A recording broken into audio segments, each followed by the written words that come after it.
What is up, ladies and gentlemen? We are back, and I have something different for you because this one is not military surplus, obviously. This is the G.P.S sporting range bag. They have a couple of different models. I forget which one this one is particularly, but it's not a bad little thing. Let's get this out of the way first, since I just instinctively did that. This is the only piece of Velcro on the entire thing, and I don't mind that.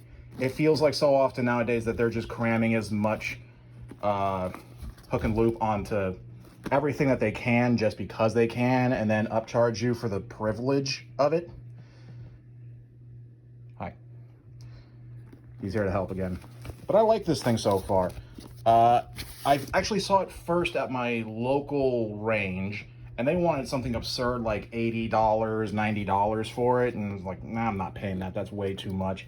It's cool, but it's not necessarily $100 cool, and I'm not exactly sure the quality of it. I couldn't really find a lot of information on YouTube at the time, and I haven't really checked since. I actually ended up getting this on a 4th of July weekend sale from Midway for $50, and I was like, mine. Absolutely wonderful. It's way better than paying $90 for it. So I'm all in for that. Now, I will say now I'm going to try and actually edit this video. Normally I do one takes because I'm lazy. I am going to actually try to edit this video just because there's so much to show. But let's start inside the bag itself. It is very deep. It's about wrist deep. I didn't think to grab a measuring tape before I started this. I would say it's about one AR-15 mag high and 1 1/3 across this way. So you can definitely stack a fair bit of ammo in there, especially if it's just in the box. The top portion has built-in storage for your earplugs and for your eye protection. And I love organizational stuff like this. The minor nitpick that I have is that these are removable, which you would think is great. However, I can't seem to find them selling anything else to go there. And I don't think anyone's going to be able to fit an entire thing of eye protection into something that is one finger. I don't see that. So that's cool. I really enjoy that. I love it when something has its place. Now I'm going to go around the outside of the bag. They also have these, which I thought were a little strange. And I was trying to rack my brain over what these were supposed to be for. Apparently it's to roll up your targets into a tube shape so you can carry them all at one time. By the way, this does come with a strap. It was being warmed up by the body warmer here. It's pretty padded. It's pretty thick as well.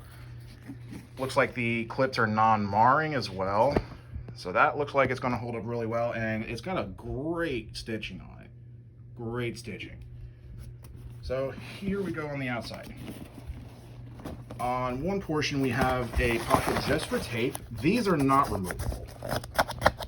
I guess because this is on the outside, they expect it to go through so much abuse, they don't want to make it removable because they figure it'll just get knocked off. I don't like that, not because I'm just being nitpicky about it. There's a lot of people that don't need, say, tape when they go to the range.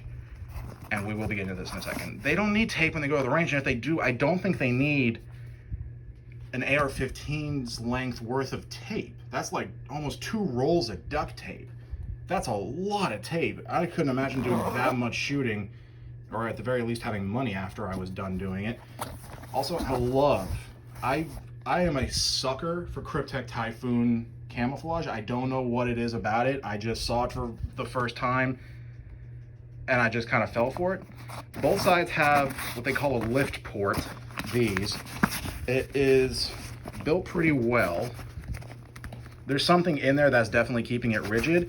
And this has got almost like a bed liner texture to it. I just don't think it's bed liner.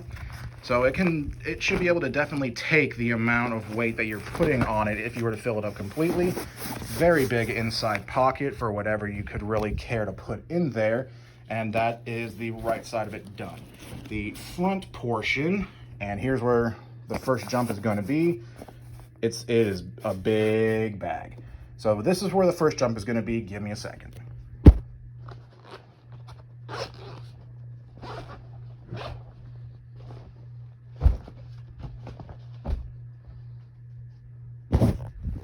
Okay, this is the front portion of it.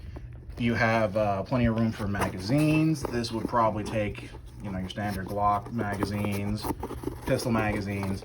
Also, it's got this little portion, what it seems like is for map or dope data. And I can't really explain what this plastic is. It's almost like if chicken wire was made out of plastic. It seems like it would be very hard to cut. It feels pretty tough. I have no idea what these are for. I can only assume that that's for writing instruments. Portion done. And there's like a little bit of molly here. I don't really see that as much use, but it's nice to have it, I guess. Now onto the left side of it. Again, you have one of these. This one they designate for the stapler.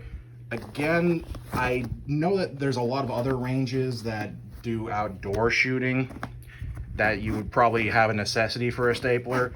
I don't, so that's, again, something that has its own designated slot that I can't remove this from. And I don't really know what else to really put in there. Here they do designate it for eye protection.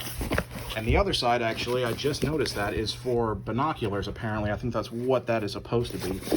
It doesn't have any sort of special, like, protection, like that fuzzy protection. I don't know what it's called. Like that suede feel.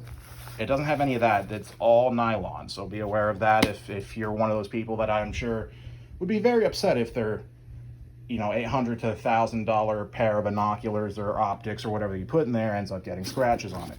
The other side is the exact same with just the nylon interior, nothing extra to really do protection on.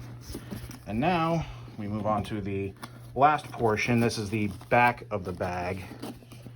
I'm only calling these the back and front of the bag just because the patch is right there, and I'm guessing that's what designates it to be the back of it is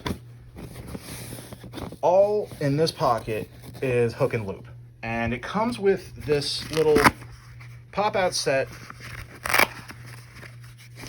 of bolts. I really like that. I don't know why I like it, but I do. It's nice to have little compartments that you can move around. It also comes with a divider if you really feel that it makes sense to divide out whatever you're dealing with on this surface. The back portion does have that little velvet feel that you would expect to be in the binocular pocket, but it is in here instead. It also has a little designation for tools. This one is not removable, so that's meant to stay there. And again, it's got that very dense chicken wire plastic, I guess we can call it. Little hook for your keys, and what looks to be a little container for your cleaning implements that actually stores right back in there. I like how that material keeps so rigid. I really like that. I love organization, and anything that can help me get better at that, I love. Especially if it can just contort back into itself and go in one place and then just get shut completely. I have not been able to test this yet. Once I get out to the range, I will try and do a follow-up about it. If you can find one for, like I said, like $50, I think this is a heck of a deal for a range bag that looks like what they're setting up is that it's supposed to be a beat all option. So you should be able to go to the range with everything you need minus an AR-15 or a rifle. So it's not a bad little option for $50. If you really want to go all out and get one for $100, that's on you. That would be a bit much for me, and I think it's a bit much for what this is. But again, it's your money. I just wanted to tell you what exactly is in this setup. So thank you so much, and I will be back next time with something different.